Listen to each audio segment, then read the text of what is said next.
ଆଜି ଆପଣମାନଙ୍କ ଘରକୁ ଭାକୁର ମାଛ ଆସିଛି କି? ଚିନ୍ତା କରୁଛନ୍ତି କୋଉ ପ୍ରୋସେସରେ ବନେଇବେ? ତେବେ ଏଇ ଭିଡ଼ିଓଟି ପୁରାପୁରି ଆପଣମାନଙ୍କ ପାଇଁ। ହାଇ ଗାଇସ୍, ଲୋରି ପରି ମମି କିଚେନ୍ ଚ୍ୟାନେଲକୁ ଆପଣମାନଙ୍କୁ ଅନେକ ଅନେକ ସ୍ୱାଗତ। ଦେଖିପାରୁଥିବେ ଏଇଠି ମୁଁ ଭାକୁର ମାଛ ନେଇଛି ପାଖାପାଖି 700 ଗ୍ରାମ ଖଣ୍ଡେ ହେବ। ଏଇଟାକୁ ମୁଁ ବେଶୀ ମୋଟା କରି କାଟିନି କି ବେଶୀ ପତଳା କରି କାଟିନି, ଏମିତି ମିଡ଼ିୟମ୍ ସାଇଜ୍ର ମାଛ ଗୁଡ଼ାକ କାଟି ନେଇଛି। ଯଦି ମାଛର ଆପଣ ବଡ଼ ବଡ଼ ପିସ୍ ରଖୁଛନ୍ତି ତେବେ ଭଲ ହେବ। ମାଛଟିକୁ ଭଲ ଭାବରେ ଧୋଇ ସେଥିରେ ଦେଇଦେଲି ସ୍ୱାଦ ଅନୁସାରେ ଲୁଣ ଆଉ ହଳଦୀ ପାଉଡ଼ର 1 ଚାମଚ, ଆଉ ଅଦା ରସୁଣ କଞ୍ଚା ଲଙ୍କାକୁ ମୁଁ ପେଷ୍ଟ କରି ନେଇଛି। ଏଇଠି ମୁଁ 2 ରୁ 3 ଚାମଚ ଦେଇଦେଲି। ଏଇଟା ବହୁତ ଛୋଟ ଚାମଚ, ସେଥିପାଇଁ ମୁଁ 3 ଚାମଚ ପକେଇଛି। ଆପଣ ଗୋଟେ ବଡ଼ ଚାମଚରେ 1 ଚାମଚ ମଧ୍ୟ ଦେଇପାରିବେ। ତାପରେ ଦେଖିପାରୁଥିବେ ମୁଁ ଏଇଠି ନେଇଛି ଅଧ ତାଟିଆ ବେସନ। ଏଇଟା ଗୋଟେ ଛୋଟ ବାଉଲଟିଏ, ସେଥିରେ ମୁଁ ଅଧ ତାଟିଆ ନେଇଛି। ଦେଖନ୍ତୁ ବେଶୀ ନେବା ଦରକାର ନାହିଁ, ଜଷ୍ଟ ଖାଲି ମାଛର ଗୋଟେ କୋଟିଂ ଆସିବା ପାଇଁ ମୁଁ ଅଳ୍ପ କିଛି ବେସନ ନେଇଛି। ବେସନ ଜାଗାରେ ଆପଣ ଏଠି କର୍ଣ୍ଣଫ୍ଲାୱାର ମଧ୍ୟ ନେଇପାରିବେ। ତାପରେ ମୁଁ ଏମିତି ଗୋଟେ ଚଉଡ଼ା ପ୍ୟାନ୍ଟି ଦେଇଦେଲି ସୋରିଷ ତେଲ। ଯଦି ମାଛଟି କରୁଛନ୍ତି ତ କେବଳ ସୋରିଷ ତେଲରେ ହିଁ କରିବେ। ସୋରିଷ ତେଲରେ ମାଛଟି କଲେ ବହୁତ ଟେଷ୍ଟ ହେଇଥାଏ। ଏଥିରେ ରିଫାଇଣ୍ଡ ତେଲ କି ଅନ୍ୟ କୌଣସି ତେଲର ୟୁଜ୍ କରିବେ ନାହିଁ।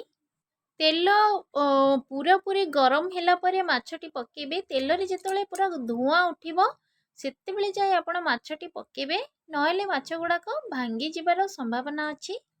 ଯଦି ଆପଣ ତେଲରେ ପୁରା ଧୂଆଁ ଉଠିଲା ପରେ ମାଛଟି ପକାଉଛନ୍ତି ତେବେ ମାଛଟି ବିଲକୁଲ ପରସ୍ପର ଭିତରେ ଚିପକିବନି, ଆରାମସେ ଆମେ ଆକୁ ନଉଟେଇ ପାରିବା।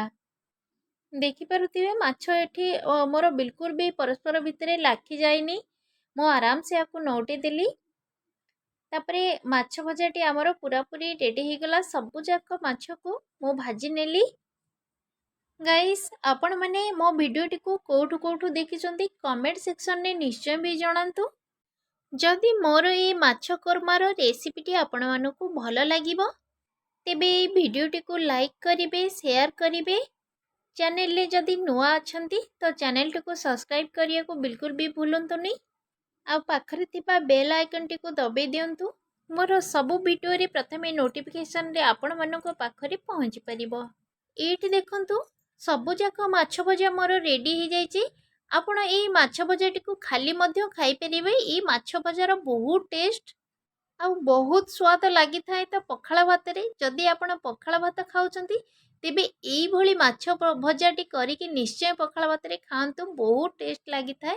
ତାପରେ ମୁଁ ସେଇ ତେଲରେ ଟମାଟୋ 2ଟି ମୁଁ ଫାଳ ଫାଳ କରିକି ଭାଜି ନେଇଛି। ତାପରେ ମୁଁ କଡ଼େଇରେ ଆଉ କିଛି ତେଲ ଦେଇଦେଲି, ସେଥିରେ ଦେଇଦେଲି 1 ଚାମଚ ଜିରା। ତାପରେ ଏଥିରେ ଦବା କିଛି ଗୋଟା ମସଲା। ଗୋଟା ମସଲାରେ ମୁଁ ଦେଇଛି 2ଟି ଗୁଜୁରାତି ଆଉ 1 ଖଣ୍ଡ ଡାଲଚିନି, ଆଉ ଦେଇଛି 1 ବଡ଼ ଅଳେଇଚ। ତାପରେ এই ମସଲା ଗୁଡ଼ାକ ମୁଁ ତେଲରେ ପକେଇଦେଲି। ତାପରେ କିଛି ପକେଇଦେଲି ଭୃଷୁଙ୍ଗା ପତ୍ର। এই ମାଛରେ ଭୃଷୁଙ୍ଗା ପତ୍ର ଯଦି ଆପଣ ଦେବେ ତେବେ ବହୁତ ଟେଷ୍ଟ ଆଉ ଫ୍ଲେଭର ବି ବହୁତ ବଢ଼ିଆ ଆସିଥାଏ। ଆପଣ এই ମାଛ କୋରମାର ତେଲରେ ଭୃଷୁଙ୍ଗା ପତ୍ର ଅଳ୍ପ କିଛି ନିଶ୍ଚୟ ପକାନ୍ତୁ।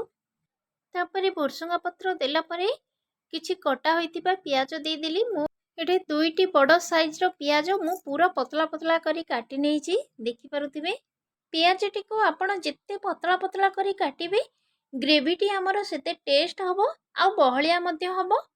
ତାପରେ ପିଆଜଟି ଆମର ହାଲକା ଗୋଲ୍ଡେନ୍ କଲର୍ ଆସିଲା ପର୍ଯ୍ୟନ୍ତ ଭାଜି ନେବା। ବେଶୀ ଗୋଲ୍ଡେନ୍ କଲର୍ ଆସିବାକୁ ଦେବାନି, କାରଣ ମସଲାରେ ଯେତେବେଳେ ପିଆଜକୁ କଷିବା ସେତେବେଳେ ପିଆଜ ଗୁଡ଼ାକ ଫିଟିବନି ଭଲସେ। ତେଣୁକରି ହାଲକା ଗୋଲ୍ଡେନ୍ ଆସିଲା ପର୍ଯ୍ୟନ୍ତ ପିଆଜଟିକୁ ଭାଜି ନେବା। ତାପରେ ଯେଉଁ ଟମାଟୋକୁ ତେଲରେ ଭାଜିକି ରଖିଥିଲି ତ ତାକୁ କ'ଣ କଲି ନା ଗ୍ରାଇଣ୍ଡର ଜାରରେ ଭର୍ତ୍ତି କରିଦେଲି।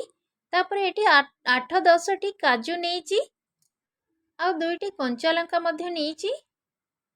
ଆକୁ ଆମେ ପୁରା ପ୍ଲେନ୍ କରି ବାଟି ନେବା, ଟିକେ ବି ଖଦଡ଼ ରଖିବାନି, ପୁରି ପ୍ଲେନ୍ କରି ବାଟି ନେବା। ତାପରେ ଦେଖନ୍ତୁ ଏଇଠି ଆମର ପିଆଜର ହାଲକା ଗୋଲ୍ଡେନ୍ କଲର୍ ଆସିଗଲାଣି। ତାପରେ ମୁଁ ଯେଉଁ ଅଦା ରସୁଣ ପେଷ୍ଟ ରଖିଥିଲି ତାକୁ ବର୍ତ୍ତମାନ ମୁଁ ପକେଇଦେଲି। ତାପରେ ମୁଁ ଏଠି ଆଉ ଗୋଟେ ପ୍ୟାନ୍ରେ गोटे कैप्सिकम आउ गोटे पियाज को एमती काटिकी मु भाजी नहीं। मसलाटी आमर पाखापाखि जरी आसलाणी। ये मु देदेली स्वाद अनुसार लुण, हल्दी पाउडर, गोटे चमच धनिया पाउडर आ गोटे चमच लंका पाउडर।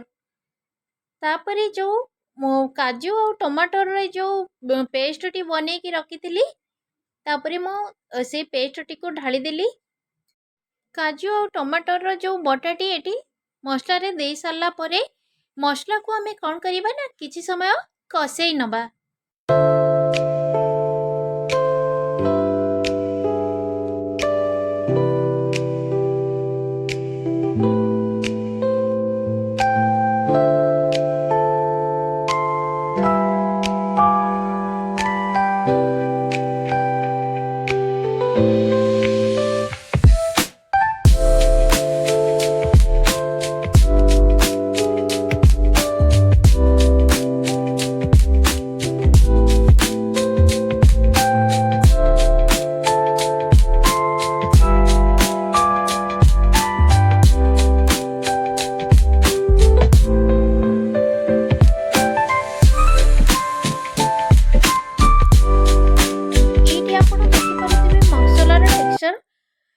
तेल मसला पूरा पूरी छाड़ी आसला। ये आम कौन करवा ना देदबा गोटे बड़ चमच दही आउ मु देदेली अल्प किछि बटर।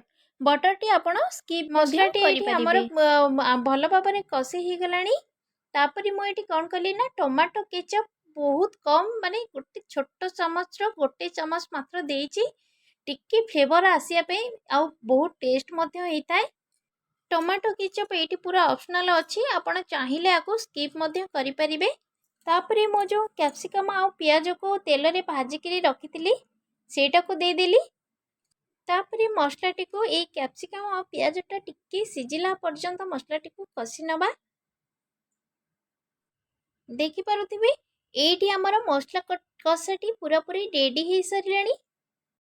तापरे एटी हमें अल्प किछि पानी दे कवर करि नबा फुटिला पर्यंत छाड़ी दबा।